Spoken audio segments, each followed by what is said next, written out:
everyone, welcome back to my allotment diaries. My name is Emma. These are the allotment diaries. I hope you're enjoying watching them. I've just got to my allotment plot this morning. It's not even 9 o'clock in the morning and it is 32.4 degrees in my polycarbonate greenhouse. It gets sweltering in here, and not only that, I left the door open and both windows open all night long because I knew I'd be back today. And it's still 32.4 blooming degrees and it's not even 9 o'clock in the morning. So we are going through a little bit of a heat wave in the UK at the moment, which is great. It's amazing because it's nice to have some sun for a change, but it is difficult to do good sort of solid garden work, do you know what I mean? Because I just keep melting basically. Got a little drink with me today, so hopefully I'll be able to get going soon, but I will not be able to spend much time in the greenhouse today. You're on your own, guys, today. You're all on your own.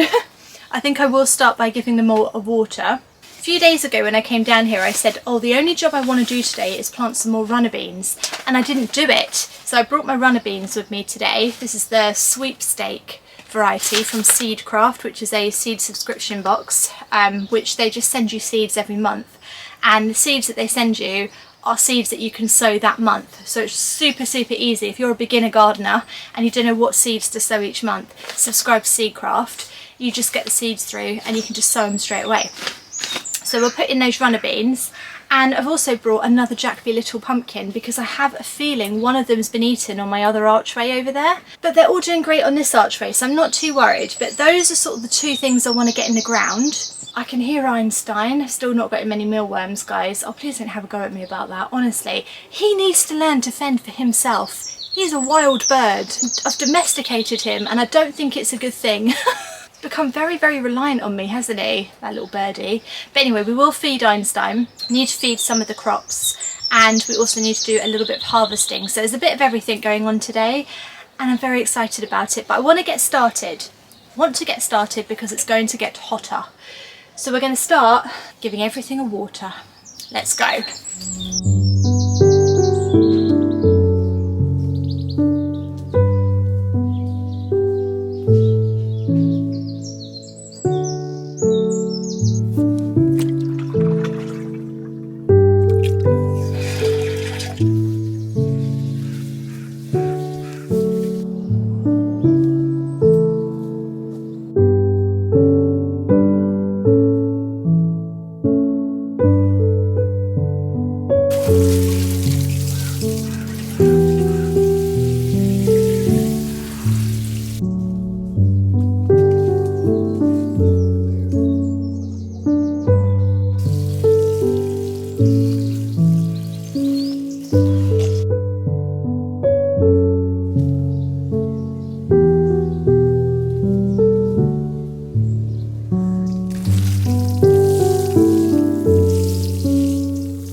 Right, I've had a lot of people comment and tell me that I need to thin out my carrots. There's a bit of conflicting advice on this. A lot of people say you do have to thin out your carrots because otherwise they become tangled and they can be all like stuck together when you pull them up. But on the flip side, other people say that you don't have to because they push each other out of the way.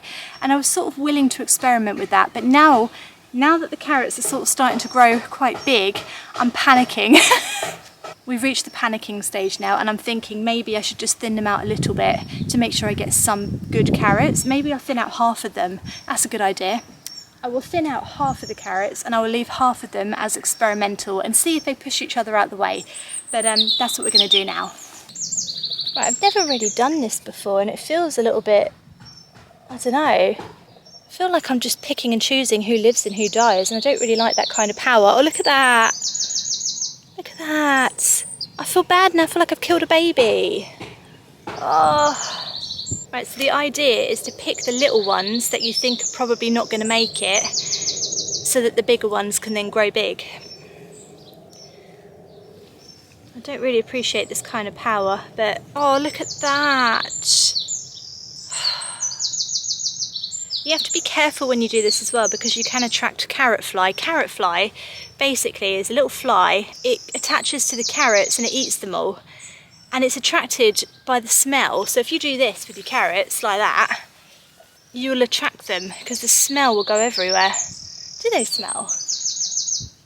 I can't smell them, but I'm guessing the bugs can smell them then. Oh, that one feels like it could have been a good carrot.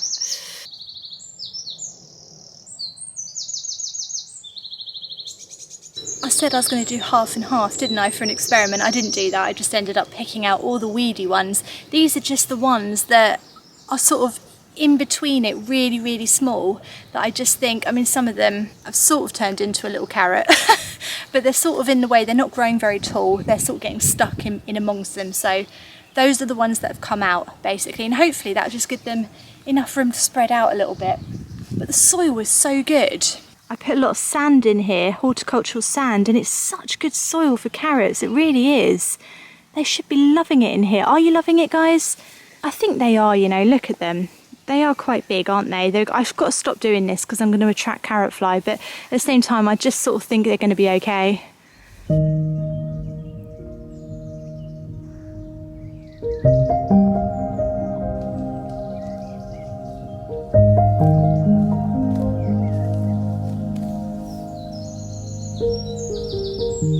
It's quite tricky to understand what's going on here because there's quite a few weeds, but I do believe we are missing a pumpkin. So I'm glad I brought that one. And the other side has just become a very overgrown weedy mess. So we're going to weed it all first and then we'll do some planting. Oh, look who's turned up. Would you like some more seed?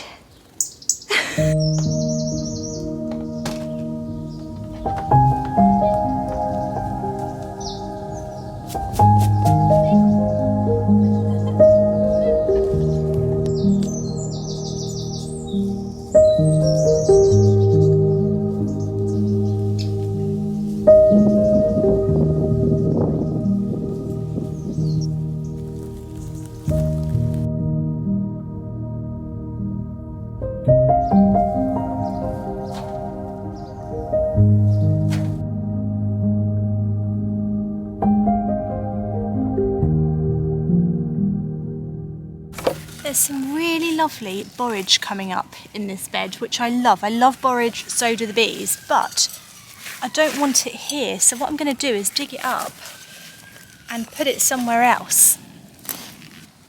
Absolutely love borage. Oh, it's got really deep roots. I love it so much, but honestly, it comes up everywhere. And it gets very, very big, so it is worth sort of repositioning if it's not where you want it. Oh, I think I've killed it. Maybe I haven't. I'll see if I can make it grow here. I expect I probably killed it, guys, but you know what? If you don't try, you don't know. It's quite a strong plant. It might just survive.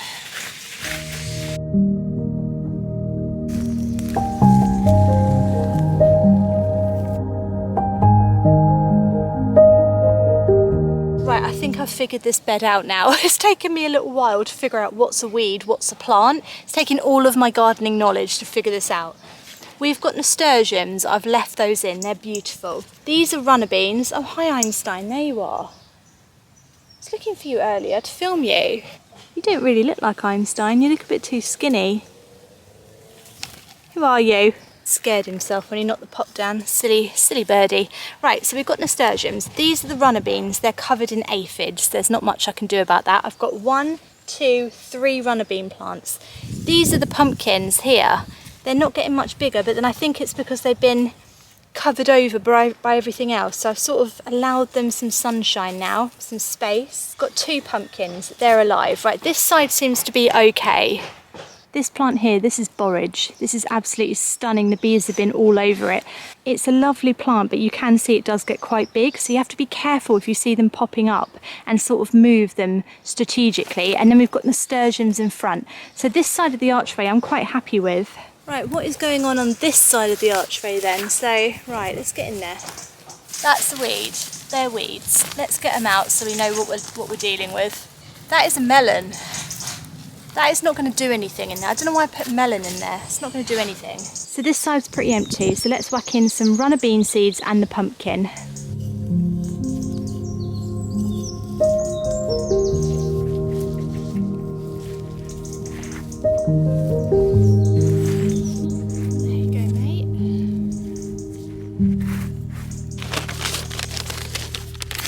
love runner bean seeds. Oh, they're fabulous.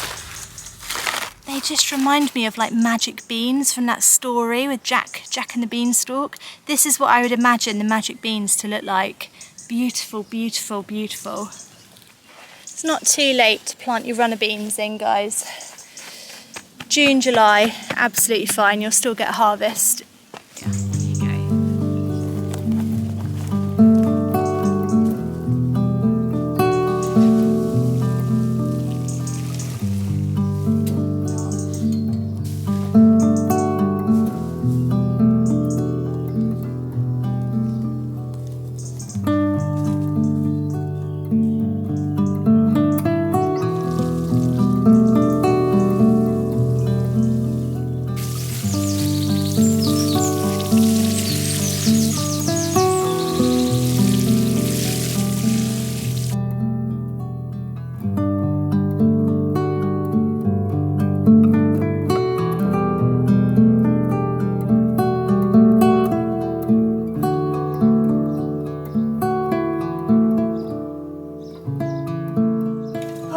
I don't know why I've come in here. It's absolutely boiling. What is it right now? 35 degrees. 35 degrees is absolutely sweltering in here. It's a very, very warm day. So these tomatoes are taller than me. The plant is overtaken me.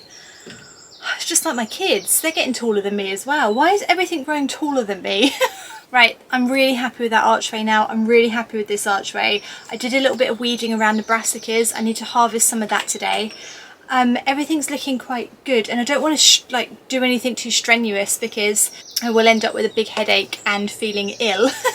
I think what I'm going to do is feed the pumpkins, give them a nice feed because they need that regularly. I'm going to give them a liquid seaweed feed, and then I'm going to harvest the onions and pick some flowers. Was that Einstein? He's just flying around me like a crazy bird today. He came and showed me a worm in his mouth again. He keeps finding worms and then flying right next to me, and he won't leave until I've noticed him. I don't know what to say to him. Like, what do you say? I just say, oh, nice worm. And then he just flies away. So funny. Right, let's feed the pumpkins and the sweet corn. Oh, okay, I must have taken my liquid seaweed feed home to feed my plants at home. So what feed have I got left? One of the fortunate things of making these videos is I do get sent a lot of feeds for free. So I've run out of that one.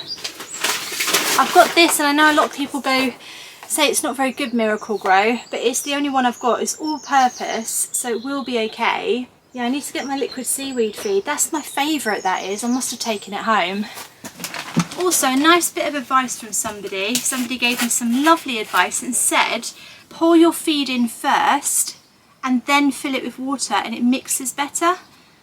And it's very logical and it makes a lot of sense, but I just, I'm not a very common sense, logical person sometimes, am I? Let's be honest. I just thought that's great advice. So I'm going to pour that in and I'm going to go fill it up.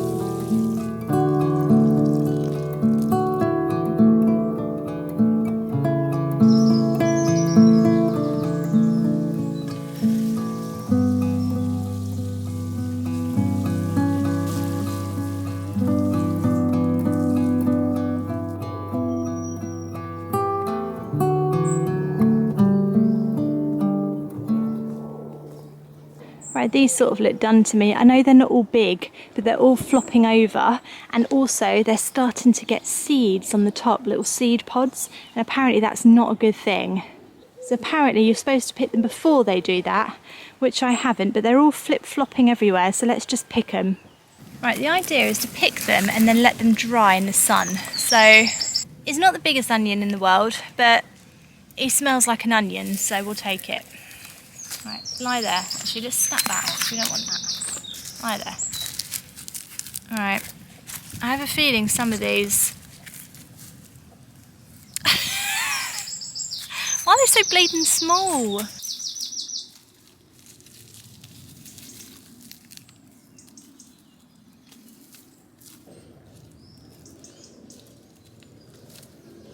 Right, can I just say that this is the best onion crop I've ever harvested from the allotment, and it's not even that good.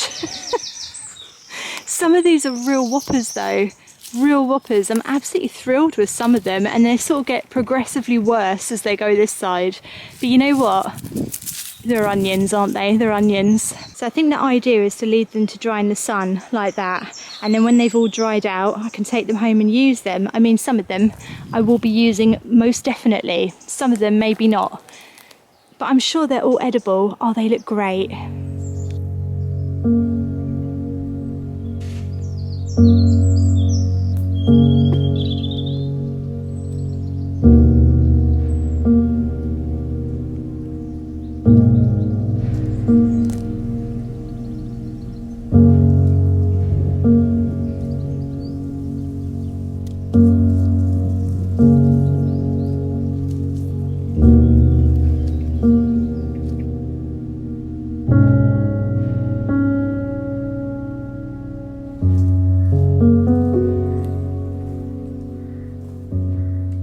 Oh my gosh, this is just the best bunch of sweet peas I've ever picked in my entire life. I took a lot of the seed pods off as well, so if you see any green seed pods on your sweet peas, cut them off, because otherwise they'll start to slow down with their flowering and eventually they'll stop flowering. So just make sure you take them off as well. But my goodness, look at that for a bunch of sweet peas. Isn't that just gorgeous? Oh guys, I could stay here all day today. Like, I could literally just live here today, but I actually can't.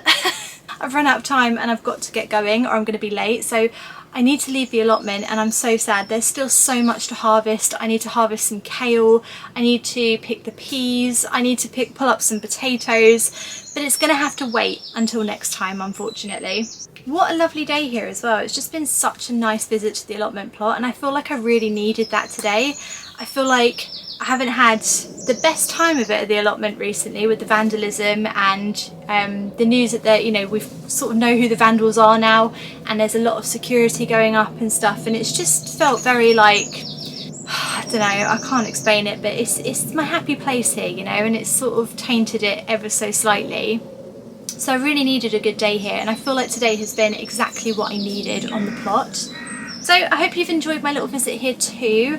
I will be back again in my next allotment vlog, or you can see me on Sunday for my home gardening visit. Either way, I will see you when I see you. Thank you so much for watching. Bye.